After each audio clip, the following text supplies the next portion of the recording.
Hey everybody, this is Modern Refugee out here having some coffee this morning,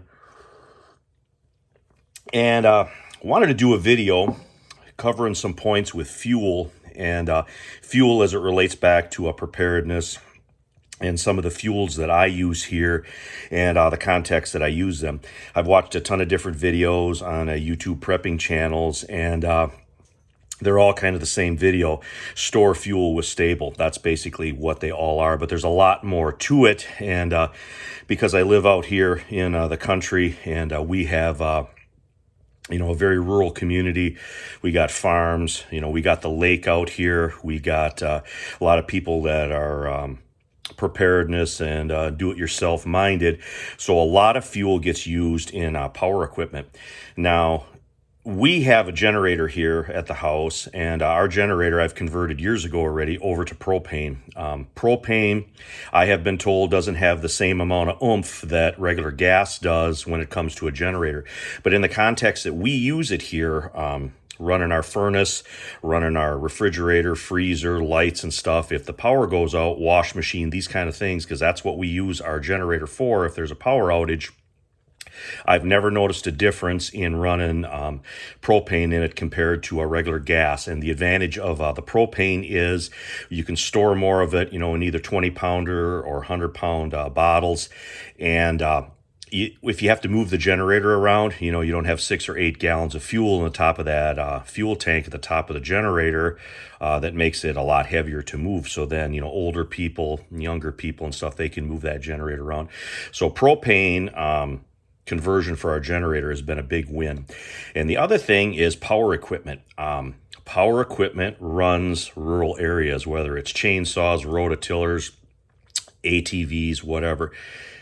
That is sort of the gold standard. And you're not going to run a farmstead anymore without some type of power equipment. Plus, we have the added benefit of having the lake right here. And there's a lot of things to be said with fuel and using your boat out on the lake. And the first thing that I'm going to mention here that I don't hear a lot of people talk about in these videos is rec fuel. Now, rec fuel is usually between 90 and 93 octane, and it has no ethanol in it.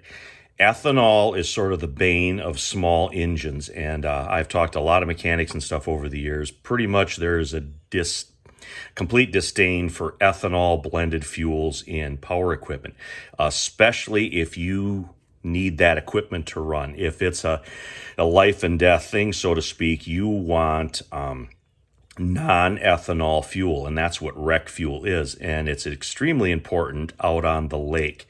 You put rec fuel in your boat because you don't want your boat to gum up and die 4 miles out on the lake when you're fishing or something. That's bad news. And as a general rule, if the equipment has some type of really important purpose, or it has some type of life-saving task that it might be tasked with, you're going to want to use non-ethanol fuel. So that is the big thing. But non-ethanol fuel, like your rec fuels, are usually a lot more. Right now, non-ethanol rec fuel is about $6 a gallon by us. But it's a good idea if you have a lot of power equipment and stuff, especially for SHTF. If it happens, you have a jug of rec fuel around. And stabilizer is another thing. You hear a lot of videos where people talk about putting stable into your fuel that you got stored. But there's different kinds of stable, and that's another thing that I don't hear a lot of people talk about. There's an ethanol stable, and then there's a regular stable. So if you got your rec fuel, you put regular stable in it. If you got your ethanol, your regular gas that you get from the regular gas station with your ethanol blends in it, then you put your ethanol treatment in, or your ethanol stabilizer in it. And then this is the ethanol stabilizer, and then this is just the regular. This one says for ethanol blended fuels too, but I've been told that there is a difference. So That is what those guys look like. And I just went and got some fuel this morning, so I actually got a 5 gallons of rec fuel. When I'm done with this video here, I'm actually going to throw some of that stabilizer in it. Another thing that has changed in the last few years is you can get sealed metal containers with fuel in it. And I look at this as like a last ditch fuel source, basically. And this stuff is sort of made to be stored. It comes in cans like this. Again, this is kind of expensive, so you don't want to buy a ton of this stuff.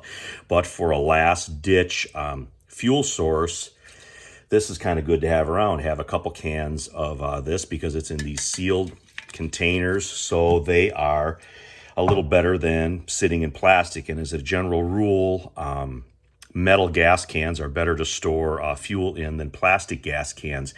And for me personally, it's kind of hard to find metal gas cans anymore. So I got a lot of plastic gas cans here. That's another reason why I like having these last ditch fuel sources here.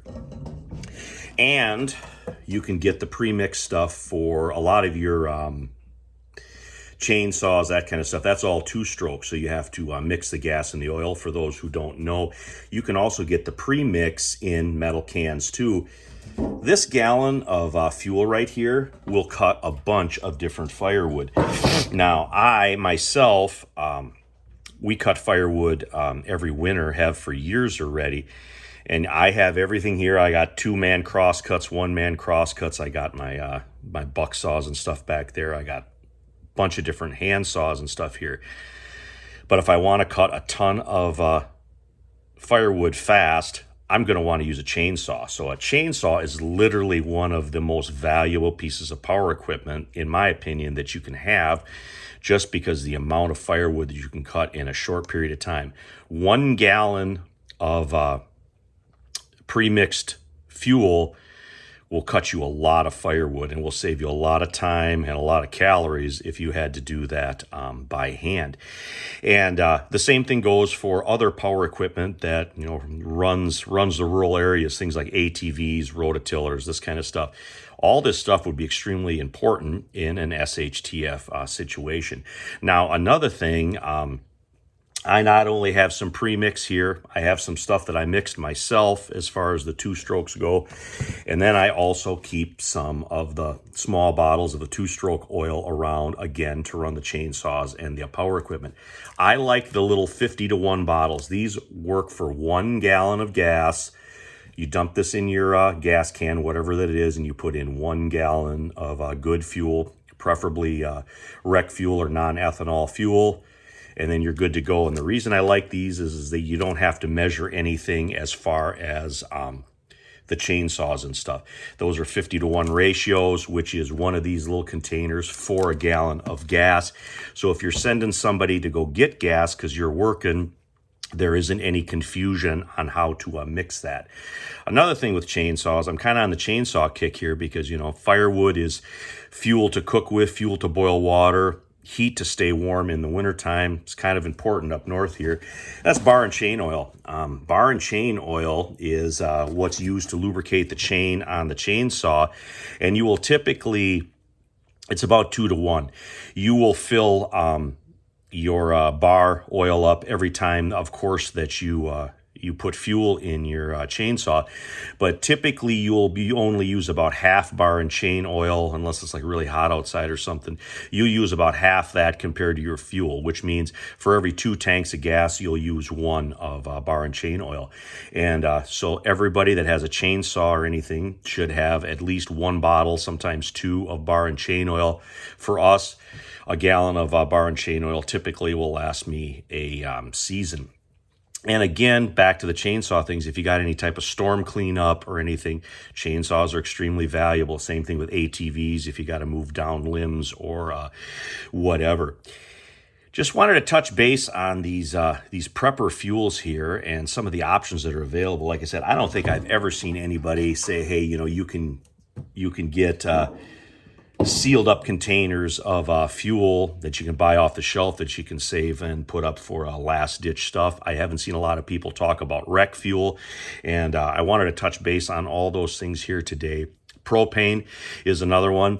Whenever I get a propane bottle that's down, I go and I have it filled up because I want to have that here in case something happens. Because, you know, how many times have you seen like where there's a hurricane or when that real cold snap went through Texas, people are standing in line to get propane. And another thing, those propane exchanges where you see in front of the big box stores and stuff like that, those tanks aren't always 100% full, so you got to watch that too. Sometimes they keep those down for like they use safety as the reason for it, but a lot of those tanks don't have your 4.5 gallons of propane in those 20-pound grill cylinders. They'll have less than that in there, so you think you're exchanging it for a full tank, but you're actually exchanging it for like 3/4 of a tank. But just some things that I wanted to touch base on with you guys here today, so you guys can have the information and factored into your plans, and then you guys can go from there, whatever's best for you. But anyway, this is Modern Refugee. Appreciate all my subscribers out there. Hope you guys got a little information and a little entertainment out of this video here. Just adding another tool to your guys' toolbox. You guys have a good one.